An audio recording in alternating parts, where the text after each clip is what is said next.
Now, staying on the topic of the new F-150, this individual on YouTube, his name is Cleaner Watt. He did this comprehensive comparison video, Cybertruck versus the new F-150, and then that was covered on InsideEVs.com. I watched the 22-minute video because it seems like such a curious comparison, such a strange comparison. The two things, when you place them beside each other, I know they're both trucks, but my goodness, are they different looking things? And of course, they're different in behavior as well, because one of them is an EV, and the most electrified version of the F-150 you can do right now in 2021 model year is a hybrid model. So it's going to be more fuel efficient, but it's still got some combustion going on. So anyway, he does this exhaustive comparison, 22-minute comparison. And actually, some of the coolest stuff is in the cabin for me on the new F-150, including this lockable storage that you just showcased. And if you back this up a tiny bit, another cool thing I like is right here. Just a little bit more back up, Will, because I want you to see how the thing folds out. Yeah, look. So the gear shifter goes down and you get a desk in the middle of the car. Now, a lot of people work out of their trucks, and that's a game changer right there. To get a desk, a true flat surface across the entire middle center console section. Yeah. Now you place a laptop on top. Will, you're editing videos. Imagine a guy like you're on the go. I would think this would be a good eating table. Good. There you go. Sure. Yeah. I'm sure a lot of people in the trades and a lot of construction workers, you got to eat some lunch in well, even you got to eat lunch in the car every so often. Every day. And so maybe the food reviewers on YouTube, they got a nice desk now. Yes. If they pick this up. So get this nice flat surface. There's all kinds of cabin refinements. Another one I love, Will, and maybe you can find the spot in here. Yes, it's next up. It's right there. The seats recline fully down in a truck. Look at this. Now, I can speak from experience. You can't find this. So it becomes a bed. A bed. Oh. It goes completely flat, cool. The seats. So you could take a nap. And again, if you're working out of your truck, that could be huge. That quick nap when you need it. Oh, yeah. My goodness. And then, of course, I also talked about the upgrades to the infotainment, to the tech. One of the advantages that this is still going to have over the Tesla, and I don't know how much, it depends on how you view this, but it'll have Android Auto and CarPlay, Apple CarPlay. So for whatever reason, Tesla's against that idea. Maybe they'll add it eventually, but they have their own infotainment stuff that they're pushing.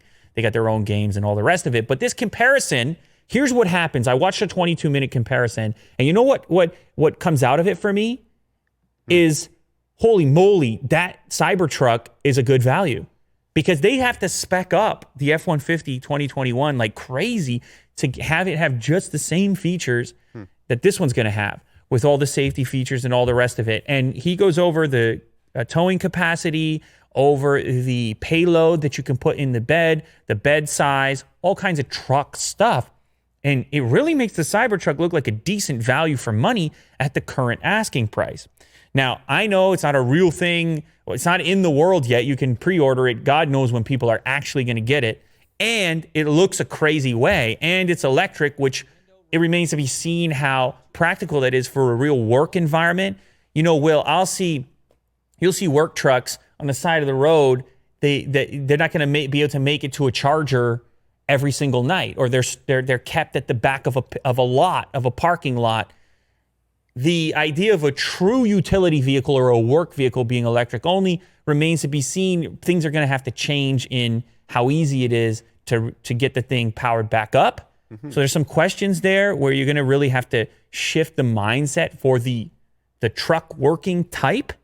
However, this brought up a question for me about what might have happened, the what if Tesla just had to put out a true F-150 competitor that looked like a truck. Right. With all these enhancements, with the payload and the towing, and I know there's tons of questions around the towing, to be clear, how that will affect range on an electric motor and all the rest of it. Would it have sold better if it wasn't such an extreme design? Now, I know it was a huge hit. It was a meme. Tons of people watching it, and I certainly don't want that to be the case. I love the look of things. It's crazy. But I just don't think the average buyer is as crazy as me or you. Maybe I'm wrong. I could be wrong. But that working type, that construction type, all the trucks you see in those work environments, are all those people ready to switch over? Even if you can showcase to them the value for money and the actual truck specs, can they really pull up to the job site in this thing? No. Probably not. Not yet. Probably not. So I am sitting here, all kinds of respect for the fact that you go so outlandish on your design in the face of all the pressure that you and I could perceive coming at you saying, man, if you can deliver these truck specs in something that resembles an F-150, you could be the #1 car on the road, period. Mm-hmm. That's what they're up against. And still they said, nah, let's have some fun. Right. So I love it, but I get real curious watching this comparison video over whether or not, from a strict short-term business perspective, if it was the right move or not. Because it would seem hard to launch a traditional truck and this truck at the same time. You couldn't do both. Yeah. And he took the edgy route. You got to change the whole industry to get people comfy with it. But then there's Rivian and Nikola. They have trucks that look like the 150. Rivian is going to be a real question mark. If Rivian goes on to put a real foot to Ford and the F-150 sales, then Tesla's going to have to think long and hard. Mm-hmm. Or even if, that's a good looking truck, man. It is, yeah. I'll tell you what, that photo you have right there, that Rivian truck, for me, it's a toss-up which one I even like the look of more compared to the Cybertruck.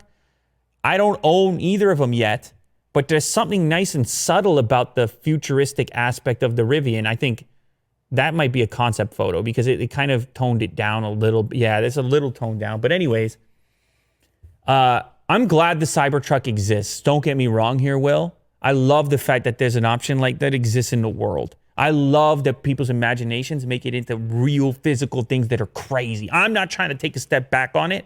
I'm just saying it's a tough business move, and I'm real curious to see how it plays out, especially after seeing this strange comparison. But you're right. Rivian does exist as that third option, and we'll see how it all... Maybe that's why they did it, because Rivian had their stuff ready to go and was close. Yeah. And maybe they said, we can't just do another Rivian clone or something. We want to just blow it out. We want to just make the whole world know about electric vehicles. So you got to, hey, man, two sides to it, two ways to play it. I'm sure if we had Elon sitting right here, he'd say, look, you got to consider it. Yeah. I'm sure if he was sitting right there.